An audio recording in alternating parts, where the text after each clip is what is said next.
And I hope we have once again reminded people that man is not free unless government is limited.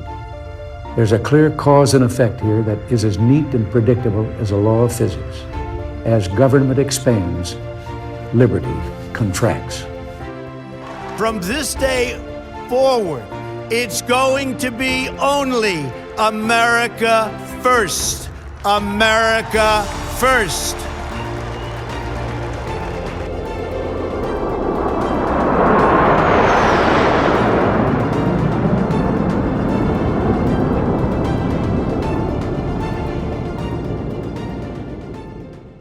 The Liberty Podcast is brought to you by Proven Arms and Outfitters, specializing in rifles, pistols, tactical gear, and more. Learn more at ProvenOutfitters.com. Hello, my dear friends. I missed you. Welcome back to the Liberty Podcast.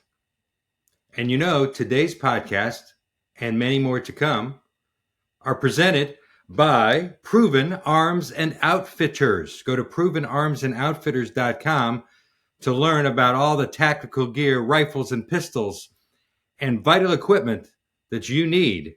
ProvenOutfitters.com presenting today's podcast. Well, I missed you last week during U.S. Open Week here in the Sandhills. It was a glorious time. The weather was delightful. The crowds were surging. They were polite and orderly. You could tell they were mostly comprised of normal people. Something interesting about how golf and normal seem to go so hand in hand. And it's great to be back nonetheless, although we have already been swept into the vortex that is the broken world that surrounds us. And boy, are we already up to our eyeballs in new disturbing headlines and developments, which I will share with you today. But first, something that happened to me just this morning, and you have to look for these little rays of hope, these little kernels of optimism. I'm sitting in our local coffee shop where we have a very friendly staff and a lot of our neighbors and friends gather quite routinely.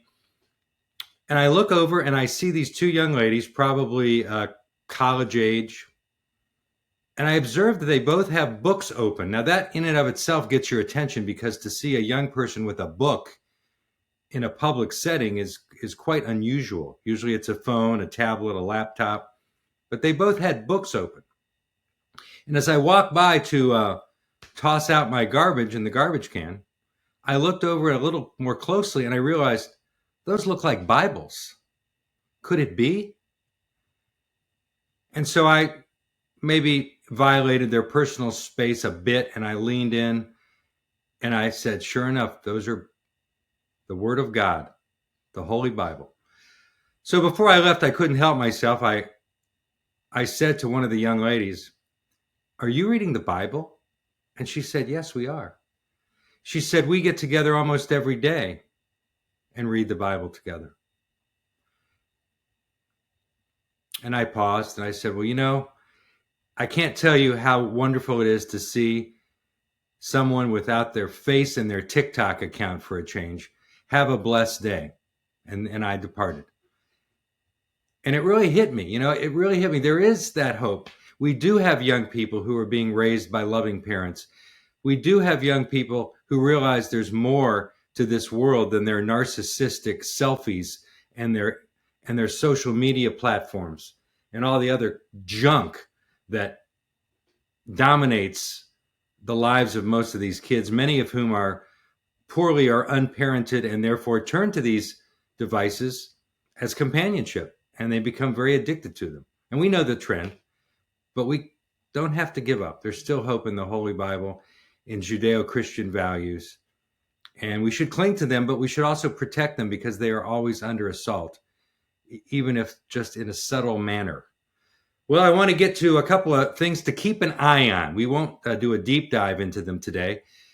First and foremost, comes to my attention the announcement by the State Bureau of Investigation, that would be the NCSBI, has, at the behest of the Wake County District Attorney, a Democrat, launched an investigation into State Treasurer Dale Folwell a conservative fiscal Republican, if there has ever been one. And no finer treasurer have we ever had here in the state of North Carolina. Now, you're saying, well, gee, if the SBI is investigating the treasurer, there must be something really sort of criminal going on. There must be red flags popping up all over the place. The treasurer, under the scrutiny of the SBI? But wait. We got to keep an eye on this story. I see a vendetta. I see a man being targeted in the final months of his 8-year tenure as treasurer, which will conclude at the end of this year. He did not seek re-election. I see a man who has railed against the medical healthcare cartels in this state, who has demanded that the state healthcare system not cover gender-affirming transgender surgeries so as to not inflate the cost of insurance to these hardworking, normal state employees. This is a man who has stood in the breach at every turn to demand fiscal responsibility by our lawmakers, by our governor. Good luck with that. Dale Folwell is a man who I have gotten to know. He's a man of honor. So you say, how is he possibly being investigated? And let me just turn to the facts of the case here. All right, because this will make you physically and violently ill. Now, the investigation alleges that he has misused state-supplied vehicles. You know, these are those white sedans that you see driving around with the state license plates on them. They're very modest cars, nothing luxurious, to say the least. He is being accused of misusing these state vehicles. Now, here's a man who is known for one thing: traversing the state, meeting with his constituents, and assuring folks from Manteo to Murphy that as treasurer, he is conserving their tax dollars, that he is a steward of their money. That's what he does. And he takes his message from mountains to coast all day, every day. So he drives a lot. He's also renowned for staying in Econo Lodge motels. And that is not just the stuff of a myth. That is a fact. Now, according to this affidavit, which is has been submitted to the treasurer by the SBI, State Bureau of Investigation, Folwell used state vehicles to travel to, among other places, listen to this: a church, a dentist's office, a country club. Why is the treasurer going to a country club? Well, very often they go to those venues to give speeches, because very often county Republican parties will gather in country clubs for their meetings. His residence is in Raleigh and Winston-Salem. Sure, you stop by the house. Or maybe you're coming home late. You're not going to drive 20 miles to turn the car in and drive home in your own car. Of course not. No one would expect that. Various Chick-fil-A and Zaxby's locations. So he's not dining on country club fare. He's eating fast food. And they want to make a case out of him stopping with a state vehicle at a drive-thru at the Chick-fil-A. He also used a state vehicle to visit the GOP headquarters in Raleigh. Not uncommon for the state treasurer, a Republican. The Alamance County GOP headquarters in Burlington. Okay, he gets around. He sees people. He presses the flesh. And then here's one that you gotta love. The SBI executed a second search warrant last week for the Flat Rock Playhouse in Hendersonville. Now, I happen to know, having spoken to the treasurer, that he fully acknowledges that he stopped at the Flat Rock Playhouse to see a performance after a meeting nearby. He was invited by a constituent or two to join them, and he did. Normal behavior. But He's under investigation because he drove a white Ford sedan or whatever it is to some playhouse to see a show. Are you kidding me? So keep an eye on this, because I smell vendetta, and we need to stand with this man. And I promise you that he will be fully and completely vindicated when all is said and done. Here's another one to keep an eye on. We've all been learning about major institutions around the country, university systems, which have been summarily abolishing programs dedicated to, wait for this, diversity, equity, and inclusion. Sometimes they add belonging too. So if you're a little sketchy on what inclusion means, if you're like really a Democrat, they add belonging so that you're clear on what their goals are. Very, very helpful, I think. So we know that DEI has been undergoing DIE treatment in a number of places, Texas, Florida, Iowa. But wait, Sandhills Community College, Pinehurst, North Carolina. What's afoot? Now, in the interest of full disclosure, I am proudly a member of the Board of Trustees of the Sandhills Community College. When you become a member of the Board of Trustees of a community college, you do not forego your First Amendment rights. You do not forego your right to form opinions about issues affecting the college. In fact, it is fundamentally an obligation as a trustee to be engaged in what's going on affecting the life and times of the campus. And so therefore I endeavor to do that. It has been brought to my attention that an event scheduled for August 15 on the campus of the college in the Performing Arts Center, being presented by the Moore County Chamber of Commerce. But it doesn't stop there. This so-called talent symposium invites you, here's the meat on the bone, invites you to gain an understanding of diversity, inclusion, equity, and belonging as they relate to generations and business culture. There will be networking followed by a 3-hour workshop. It's the Chamber of Commerce. They cater to local businesses. Some of these businesses may feel that their organizational success can be better defined by rigorous DEI methodology. I have no idea. But get this, who else is presenting the DEI symposium on August 15? Sandhills Community College, the Sandhills Small Business Center. That's the Sandhills College Small Business Center, an adjunct of the college. The Southern Pines Land and Housing Trust, which, as you may know, is an organization dedicated to developing a cultural and Black history center in Southern Pines, using land that it acquired at below market value from Moore County Public Schools. In partnership with, I told you who the presenters are. The rest of the workshop is being presented in partnership with Moore County Schools, the public schools, which have a policy that their Board of Education passed last year or the year before to remove diversity, equity, and inclusion training and curriculum from the public school system. Somehow their logo ends up on this flyer.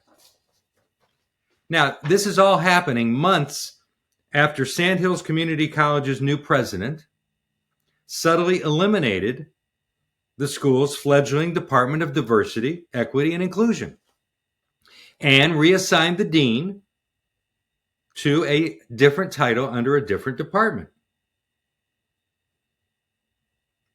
But along comes the August 15th 3-hour workshop featuring the renowned speaker, Raven Solomon, who has forged a reputation for advising corporations on how to dismantle the systemic racism, biases that she says will doom them to failure.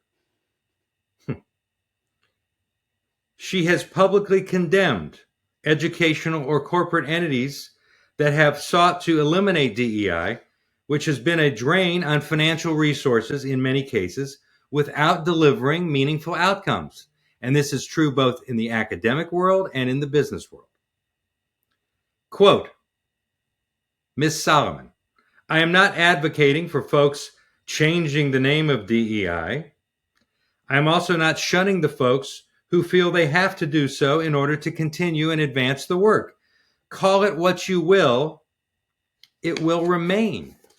Very defiant, don't you think? Of course, it needs to remain for her to keep her gig going as a DEI motivational speaker all over the place. So, of course, it needs to remain in her worldview. She has said in rather widespread YouTube presentations, she's all over the internet on YouTube and other places. So it's not like she's some unknown quantity. She says, quote, change the title, change the acronym, change what's on the door. At the end of the day, as long as there is difference present, you're going to need inclusion. And as long as we need inclusion, you must have equity. And so diversity, equity, and inclusion, as long as there are people present in your organization, human beings, it is necessary, it is vital. So change the name if you want. It's people work, it's human work, and we persist. She also has a list of words that she has been imploring her audiences to remove from their vocabulary so as not to offend her snowflake constituency. One of them is the word guys. Guys. Remember the old Broadway play, Guys and Dolls? Well, Dolls is definitely off the list, but now she's going after guys. The word guys originally referred to more than one male. Brilliant.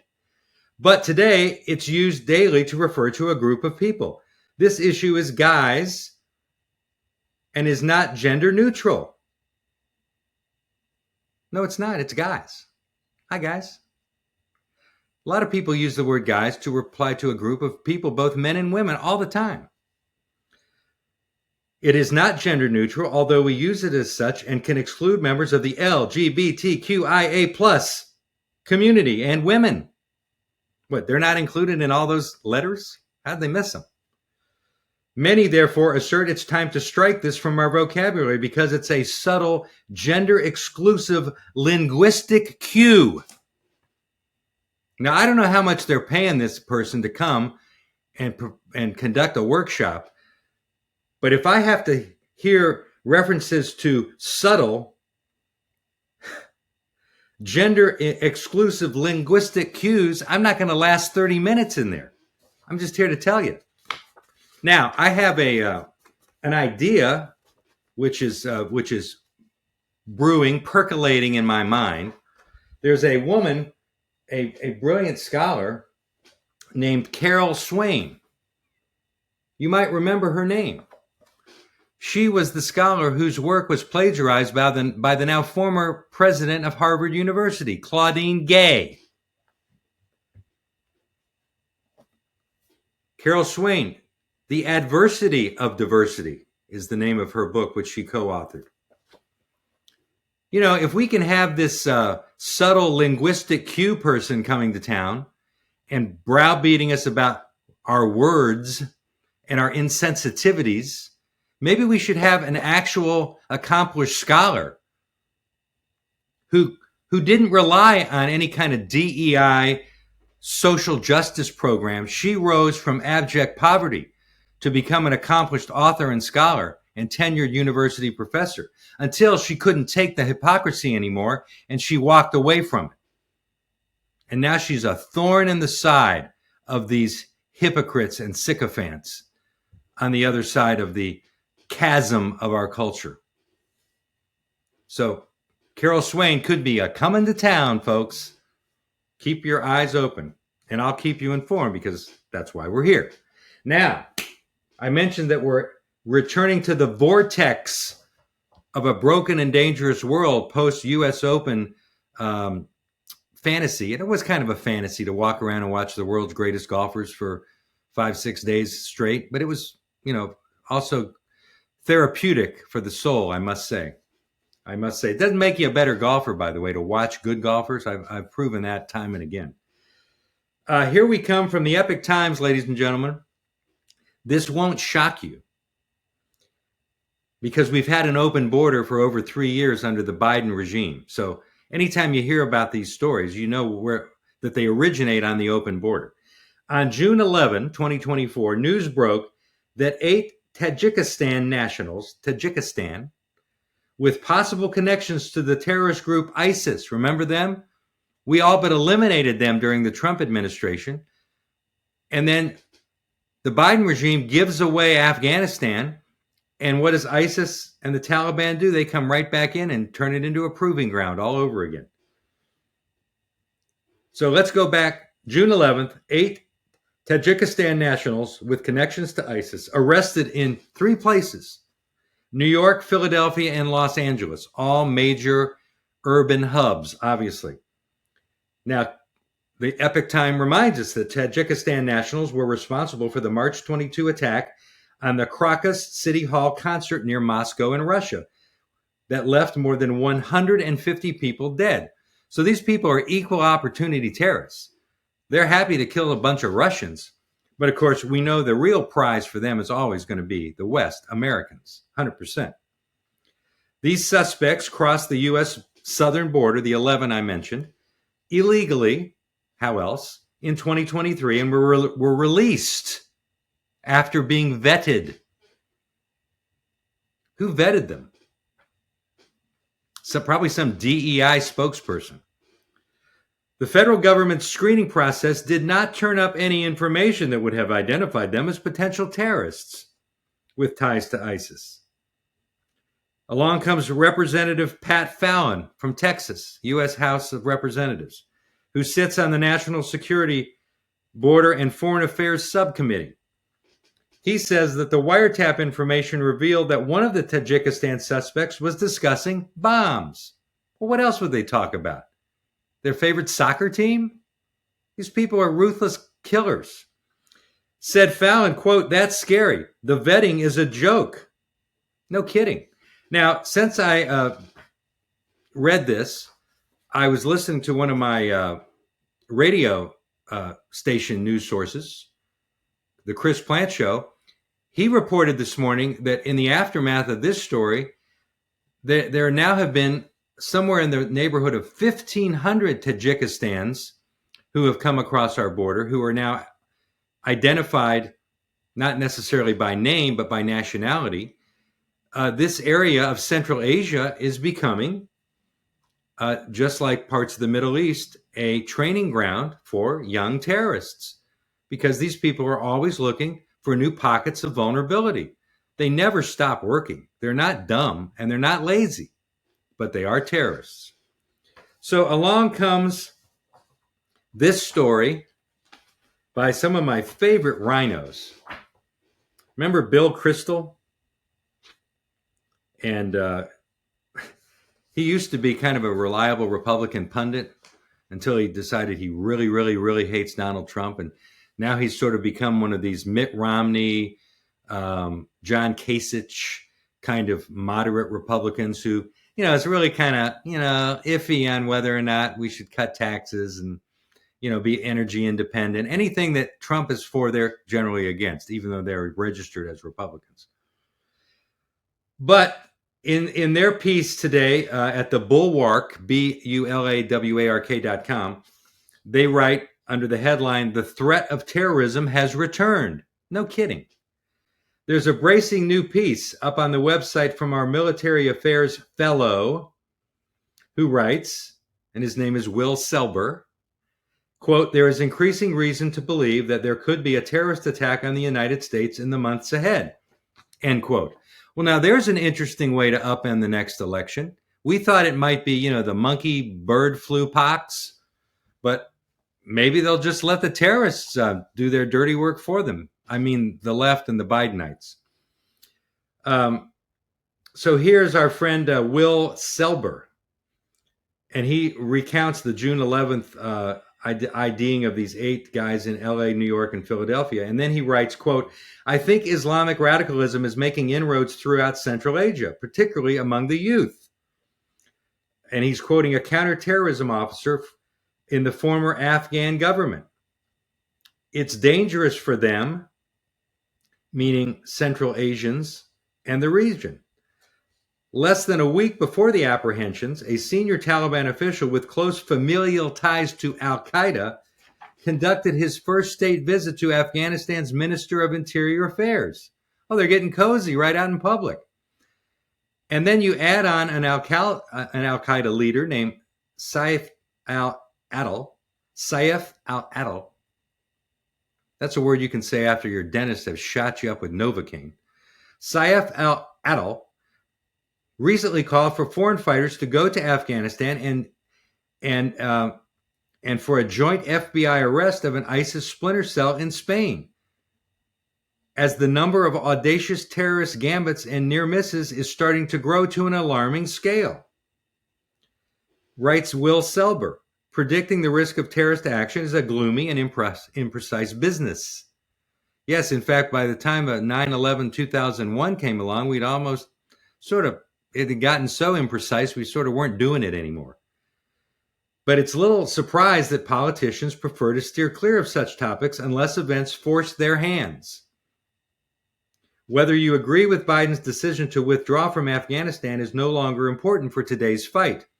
We have to focus on the facts as they now stand, some 3 years later, and what to do going forward. And we have to learn from the mistakes that my brothers and sisters in arms paid for over the last 20 years.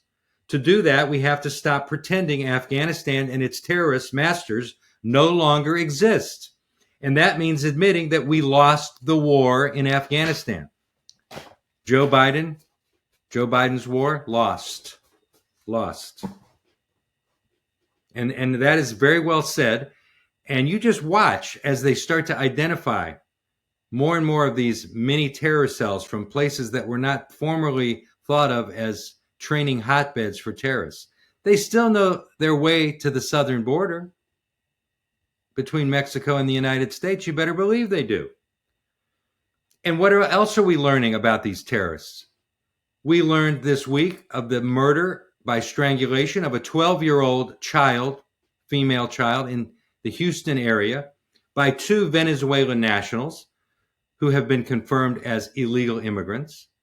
We learned of the death of a Maryland woman, the mother of 5 children, raped and murdered on a running trail in Maryland by a El Salvadoran national who was on the lam for over a year until they caught him last Friday in Oklahoma.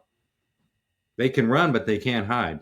You know, this is a big country, but it's never going to be big enough. We'll find them and we'll bring them in. But you know, the threat of terrorism is one thing, but when we see that the lives of children and young women are being lost or threatened, we ought to be full square against any possibility that this Biden regime remains in power after January 20 of next year, because they pose a threat to every one of us in every town. It could be outside this door right here tomorrow. And I'm not merely ginning up some fear mongering here. You know, pay attention, and you might save your life. Let's move on to what I think will have to be our final item. And of course, this comes along. Well, I was going to get into Anthony Fauci's new book. It's like 500 pages about his life and times. And there's an excerpt of the book in the current edition of the Atlantic magazine. And you know what he complains about in the aftermath of the pandemic? Not that all the decisions that he made and all the guidance that he gave was so terribly wrong. He says, what I came to realize is that our country is more profoundly divided than I'd ever understood. The controversy over masks illustrates a fundamental misperception of how science works. In reality, our understanding of COVID continually evolved, and our medical advice had to change to reflect this. Except they were wrong about everything from day one. He talks at great length about how he was so sure that the vaccine that was identified as a possible defense happened within the first weeks of January of 2020. Long before any of us even knew that this pandemic was at our doorstep. But let's finish off today with some financial wake-up calls from the Wall Street Journal. We've talked a lot about the federal debt, which is $35 trillion and counting. We've talked a lot about the annual federal deficit, which is this year estimated to be $2 trillion. That means we're spending more than we have, for those of you who watch CNN too much. The Wall Street Journal editorial board writes, "You may have heard that the 2017 Republican tax cuts blew a giant hole in the federal budget, or so Democrats will tell their voters. But the Congressional Budget Office has issued revised 10-year budget forecasts that offer a reality check. It's not tax cuts that is the problem," writes the Wall Street Journal editorial board. "Spending is the real problem, and it's getting worse." The Congressional Budget Office projects that this year's budget deficit will lock in at roughly $2 trillion, which is $400 billion more than it forecast in February. This is June. February was the second month. This is the sixth month, 4 months. They were off by $400 billion. That's also $300 billion larger than last year's deficit. Really? What a surprise. This, writes the Journal, is unprecedented when the economy is growing and defense spending is nearly flat. The deficit this fiscal year will be 7% of gross domestic product, which is more than during some recessions in the past. Recessions, which they rush to tell us we're not in a recession. The economy is very good. 32% of the nation of those surveyed think the economy is in great shape under the Biden administration. A third of the morons who are citizens in this country think we are living amid robust economic conditions. The CBO says deficits will stay nearly this high for years to come. And the total over the next decade, aggregate deficits, $21.9 trillion with a T. Debt held by the public will grow to 122.4% of gross domestic product. Last year, it was really good. It was only 97.3% of debt held by the public. So it wasn't even 100. But by the time you get to 2034, which I would remind you is now less than a decade away, the debt held by the public, that means households that are on the hook for our debt, will grow to 122.4%. For perspective, writes the Journal, consider that spending before the pandemic, 2020, 2019, exceeded 24% only once since World War II. So in other words, our outlays, our federal spending, this year will hit 24.2%. And yet before the pandemic, only once, way back in World War II years, did the federal outlay exceed 24%.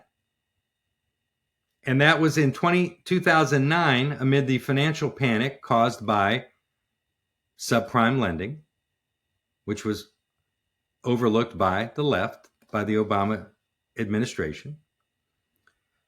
CBO, that's the Congressional Budget Office. I hate using these acronyms all the time.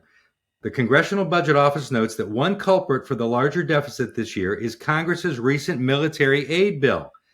Overall defense spending is still falling as a share of the economy, and yet our deficit is going up. So keep an eye on these numbers. Keep an eye on the numbers coming across the border. Stay vigilant at all times. And if you have time to tee up the little white golf ball, go do that too. You deserve it. Thank you for joining the Liberty Podcast, 21 June 2024. We'll see you next time.